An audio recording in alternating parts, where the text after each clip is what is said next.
आज स्वानंदी होती ना ग, त्यामुळे सगळं कसं अगदी आनंदात निभावून गेलं. आई, बाबा ऑफिसला गेले? हो. का ग, तुला उशीर झालाय? बाबांबरोबर जाणार होतीस? नाही, मी मुद्दामच उशीर केलाय कारण मला तुम्हा सगळ्यांशी बोलायचंय. अगं बाई, उशीर करून बोलण्यासारखं काय? तुम्हा सगळ्यांचं काल काय चाललं होतं? काय चाललं होतं म्हणजे? तू बघत होतीस ना? हो, बघत होते, पण आता बघण्यासारखं काही राहिलंच नाहीये. म्हणजे आई, मी स्वतःच्या डोळ्याने पाहिलं. स्वानंदी महेशला असं करत होती, थम्सअप, आणि दोघे एकमेकांकडे बघून हसत होते. अगं बाई, मी नाही पाहिलं ते. काय ग अनिता, अंजली, तुम्ही पाहिलं? नाही, मी नाही बघितलं काही. हो, मी सुद्धा असं काहीच पाहिलं नाही. नाही, बरोबर आहे. तुम्ही सगळे कसे बघाल ना, तुम्ही सगळे एकमेकांना सामील आहात. मी तर स्वानंदीला एका मिनिटात सरळ केलं असतं.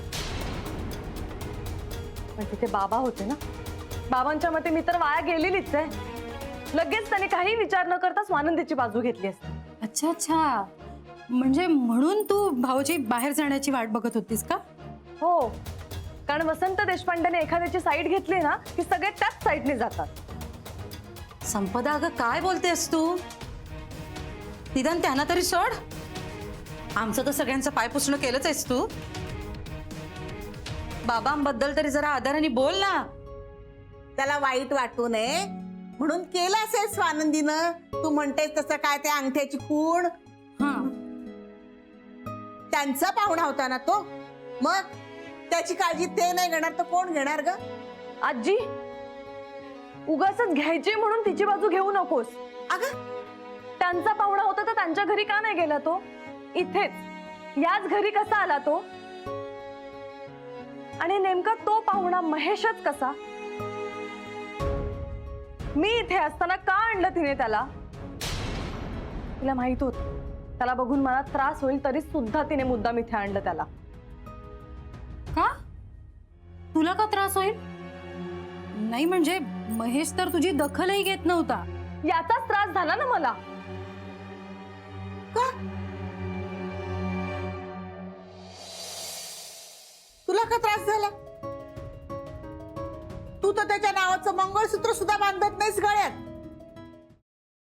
Paneer mushroom stick with barbecue sauce करण्यासाठी लागणारे साहित्य: किसलेलं गाजर, उकडलेला बटाटा, पनीर, तांदूळाचं पीठ, रवा, मटार, मशरूम, कोबी, मीठ, मिरची, कोथिंबीर आणि बार्बेक्यू सॉस. कृती: प्रथम एका बाउलमध्ये किसलेलं गाजर, उकडलेला बटाटा, कुस्करलेलं पनीर, मटार, मशरूम, हिरवी मिरची, कोथिंबीर, कोबी, मीठ आणि तांदूळाचं पीठ घालून सर्व एकजीव करून घ्यावं. तयार मिश्रणाच्या स्टिक बनवून रव्यामध्ये घोळवून गरम तेलात तळून घ्याव्यात आणि सर्व्ह कराव्यात.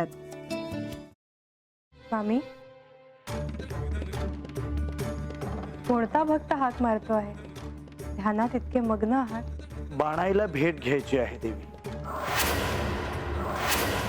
वाटलंच मला. ही अस्वस्थ असणं स्वाभाविकच आहे. तिच्या दृष्टीने हे सारंच गोंधळून टाकणार आहे. अशा वेळी तिला तुम्हाला किंवा मला भेटावं असं वाटणं हे स्वाभाविक आहे. नमस्ते अंकल जी, वो हमें आपसे कशा करता आलास तू इथे? विकीची चाडी करायला? काय समजतो काय स्वतःला तू? अरे आजारपणात माझा जीव वाचवला म्हणून घरातल्या पोरीबाळींवर. अरे कुठून कुठून येता तुम्ही, नाही ते उद्योग धंदे करता इथं. खपवून घेणार नाही मी सांगतो तुला. मी फार वाईट माणूस आहे, लक्षात ठेव. पोलिसात देणार होतो तुला. केवळ विकी आडवा आला म्हणून लक्षात ठेवलं. ते इथून दिंड काढणार होतो तुझी मी. मामा, आता आपण काहीच करू शकत नाही.